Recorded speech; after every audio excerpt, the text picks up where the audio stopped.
quick to Bar Torah.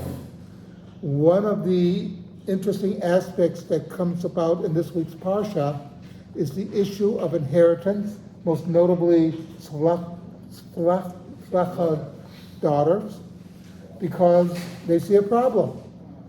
The son, according to the laws of inheritance at this point, as they understand it, only sons can inherit. Their father had no sons. And he died. They make it very clear that he died because of his own sin, but he was not part of the rebellion of Korah. In other words, he was, according to Rashi, he was the wood gatherer on Shabbat, and then when he was convicted, he accepted his punishment.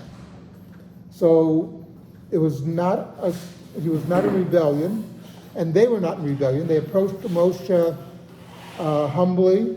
They said, listen, this is the problem. What about us? And Moshe realizes they have a real case, but he doesn't have the answer.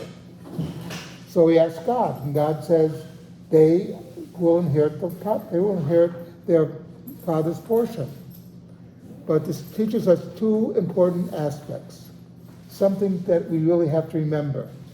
One is that when you see a problem, you try to fix the problem. You don't try to overthrow the system.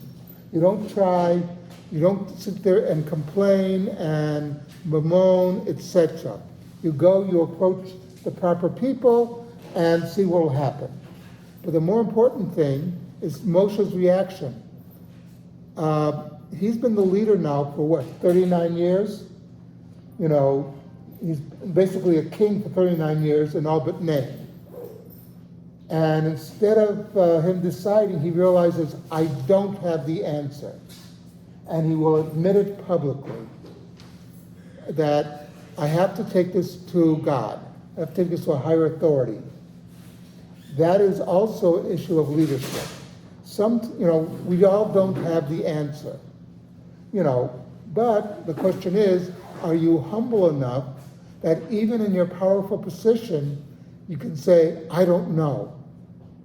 And saying, I don't know, sometimes is an answer. And you go to somebody who maybe, you might have other disagreements with them or whatever, but they're the experts in the field. Like went to my doctor because of my foot. Why do I go to a doctor and not somebody else? Because the doctor's been trained in this. I won't go to my doctor to find out halacha because she's not Jewish, but that's a separate issue. But also be careful who you go to, that they aren't self-proclaimed experts. In the words of Harry S. Truman, there are people who call themselves experts, but don't ask them anything, because then when they realize they don't know, they're no longer experts. Something to think about.